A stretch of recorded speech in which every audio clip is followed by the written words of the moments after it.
Entonces tenemos el tejido odiano a evaluar. Vamos a ver las características morfológicas de este tejido. Vamos a verlo en el modo en 2D, en el modo brightness. Vamos a buscar el modo Doppler y vamos a hacer una visión panorámica del lugar. Después vamos a buscar tendinopatías degenerativas. La podemos encontrar por dos cosas, porque va a haber un punto hipocogénico y por un aumento de la vascularización.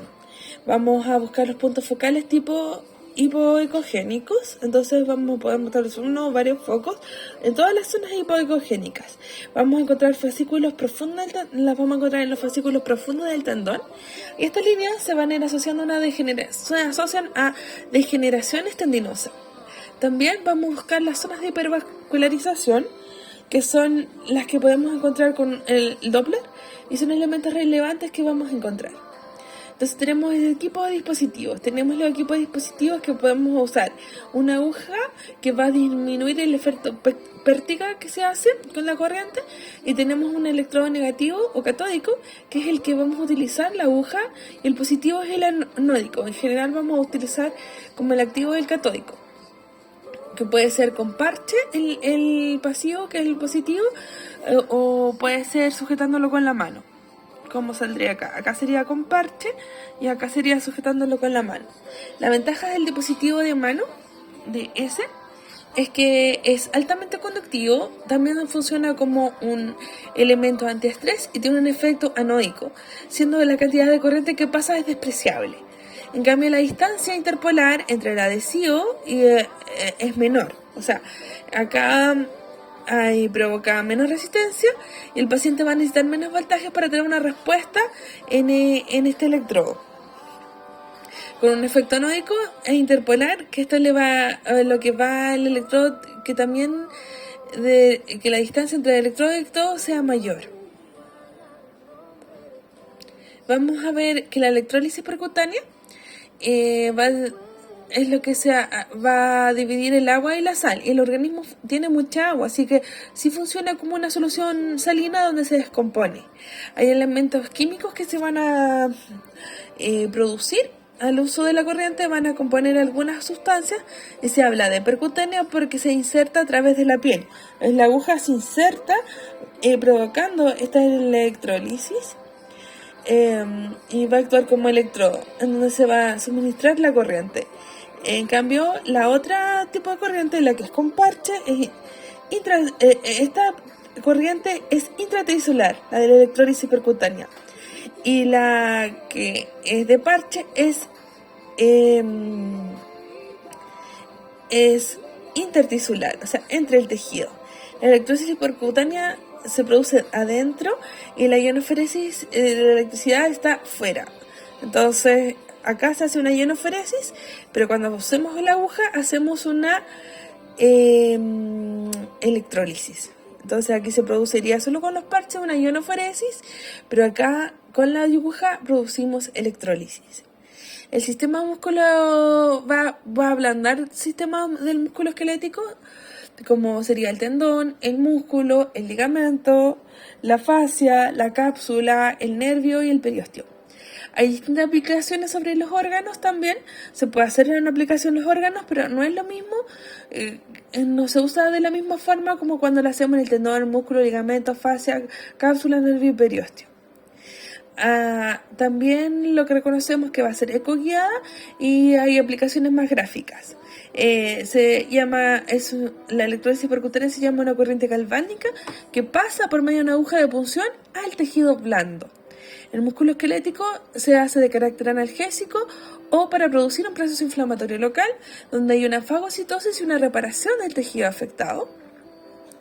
Y también se aplica la electroterapia mínimamente invasiva con una corriente galvánica que puede ser continua, intermitente o de intensidad constante, y la aguja va a actuar como un electrodo activo, y esto va a dar seguridad y eficacia.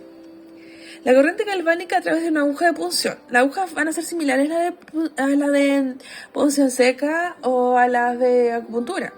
Pero lo importante para que conduzca corriente es que el mango sea de acero inoxidable, que no tenga cabeza, que no sea siliconado, que podamos diferenciarlas de las agujas de níquel, que necesitamos que sea metálica, que el metal nos va a ayudar mucho a la cogeneidad de la aguja.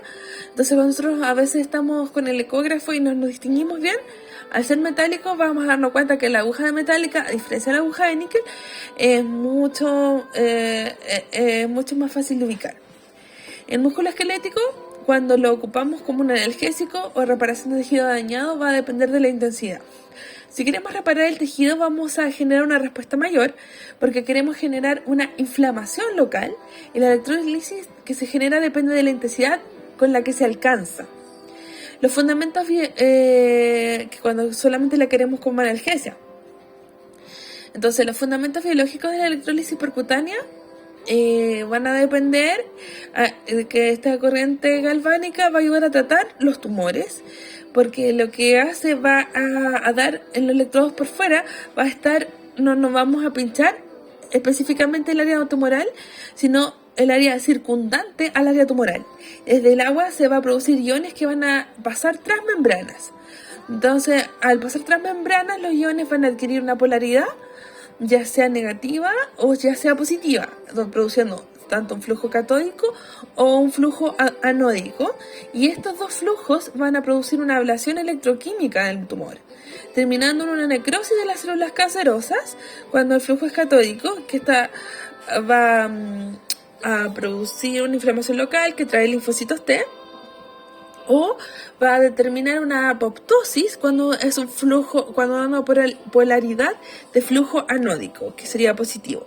Las reacciones que se dan se producen por reactivos de cloro, que van a reaccionar con ciertos aminoácidos, y la apoptosis va a ir ligada a ciertos aminoácidos libres por el flujo catódico anódico que se generó, que se traduce en una suspensión de la actividad que dice hasta aquí nomás usted llegó a celulita, y ahí la célula hace apoptosis. Dependiendo de los aminoácidos que haya en la célula, va a determinar si va a haber necrosis o apoptosis. Si hay glutamina, va a ser apoptosis. Si la célula tiene arginina, va a producir necrosis. Entonces, la vulva se vuelve mucho más tóxica cuando encontramos la L-tirosina, y va a ser más efectiva la electrólisis en las células tumorales. Entonces, que haga necrosis o apoptosis va a depender del aminoácido que tenga y de la polaridad, ya sea flujo catódico o flujo anódico. La electrólisis no daña las células tumorales por el pH, ya que hacemos un cambio ácido o un cambio básico. Lo que se produce es que produce especies oxidativas de cloro y especies reactivas de oxígeno, y estas son las que van a crear tanto la apoptosis como la necrosis.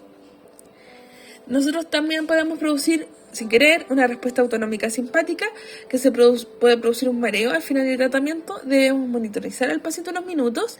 La reacción persiste aún mayor, el paciente tiene que estar tumbado.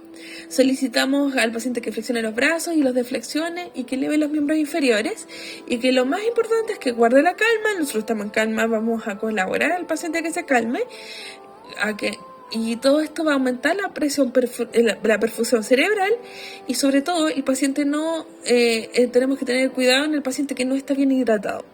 La otra situación no es que el paciente se maree, sino que además pierda la conciencia.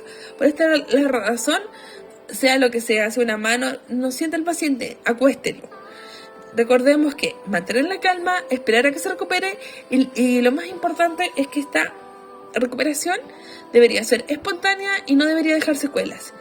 También se puede producir una reacción vegetativa, que es poco frecuente, pero puede ocurrir, donde el paciente pierde la conciencia de forma breve. Se asocia una pérdida de la elasticidad de la musculatura, la pérdida del ROM, como si estuviera tratando de la articulación bloqueada.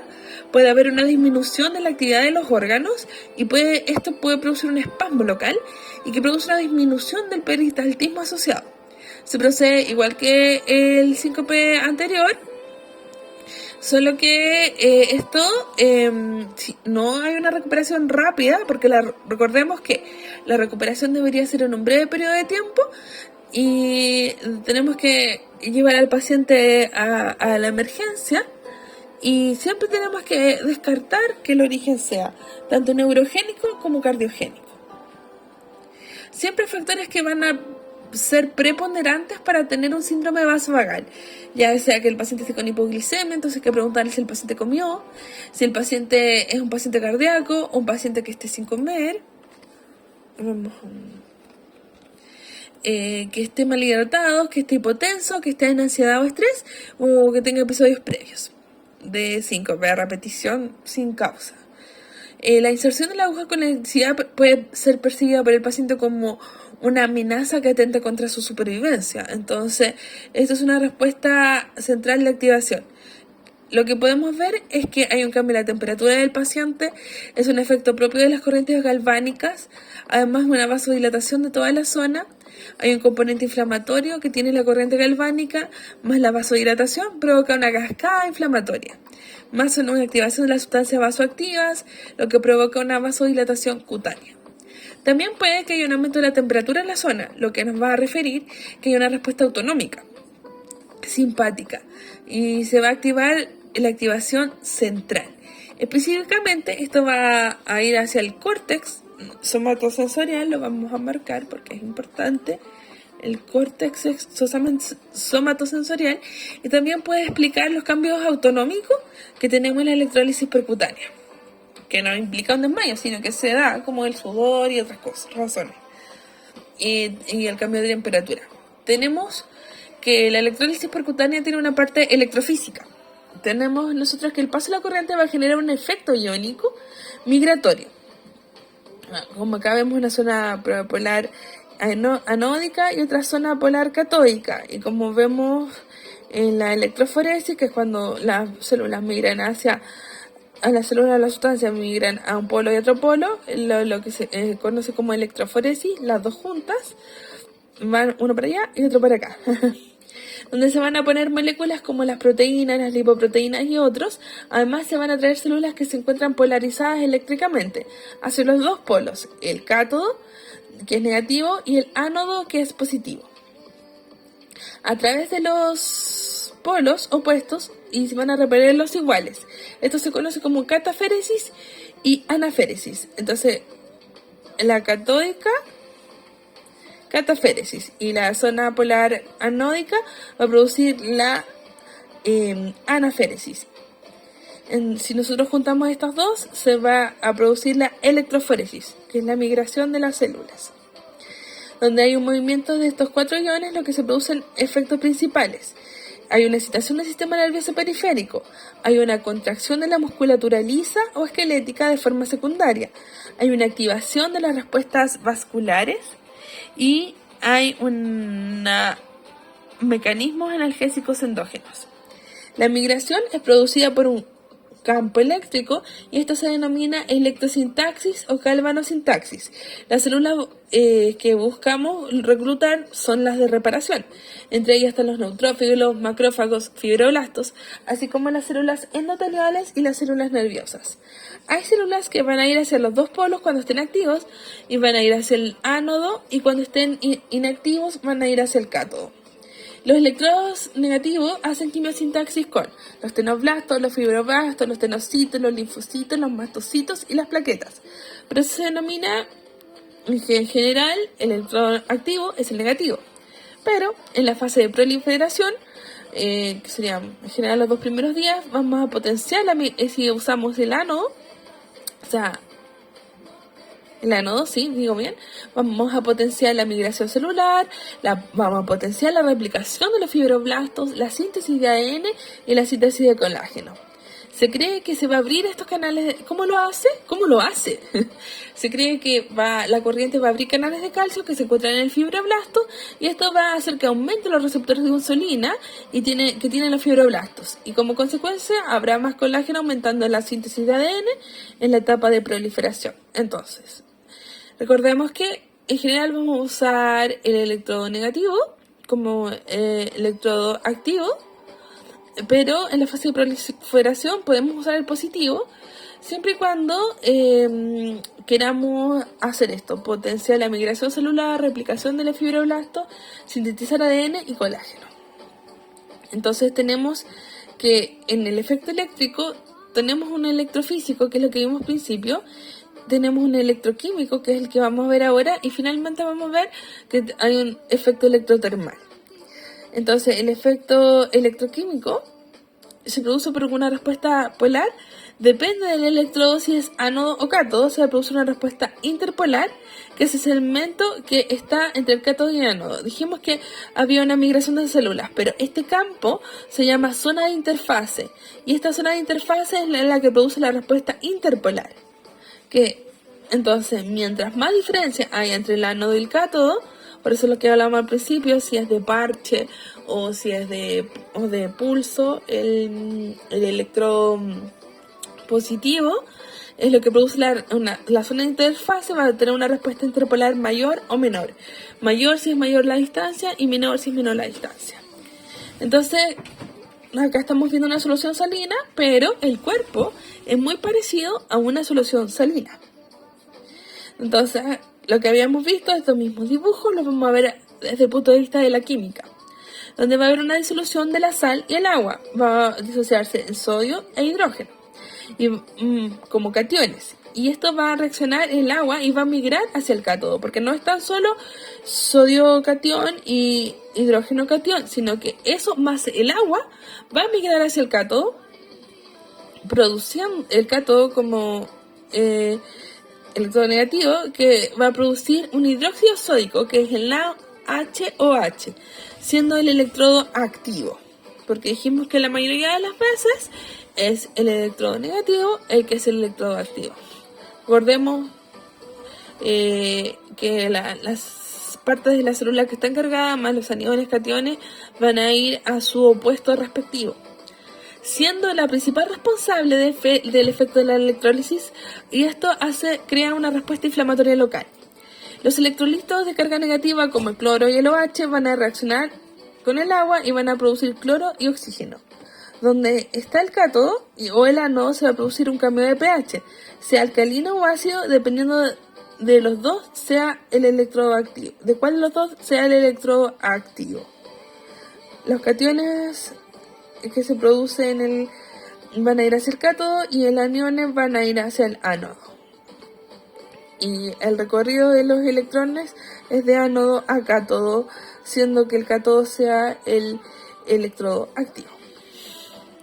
Los cambios de pH van a producir una irritación del tejido local y van a provocar que esta sustancia pase de mixoide gel a mixoide sol a una ablación de donde se presenta el colágeno.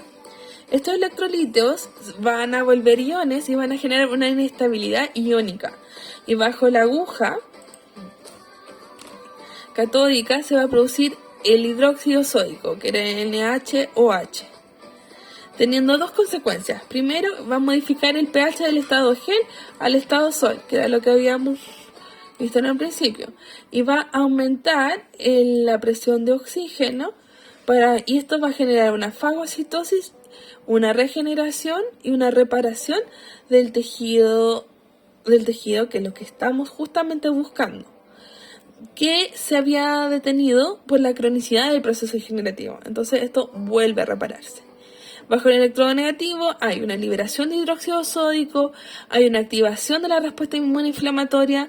Lo más importante es que hay una reparación del tejido blando alterado, una licuefacción del tejido alterado y una liberación del hidrógeno. El efecto interpolar no es significativo, porque no hay gran diferencia. Hay un efecto electrotermal.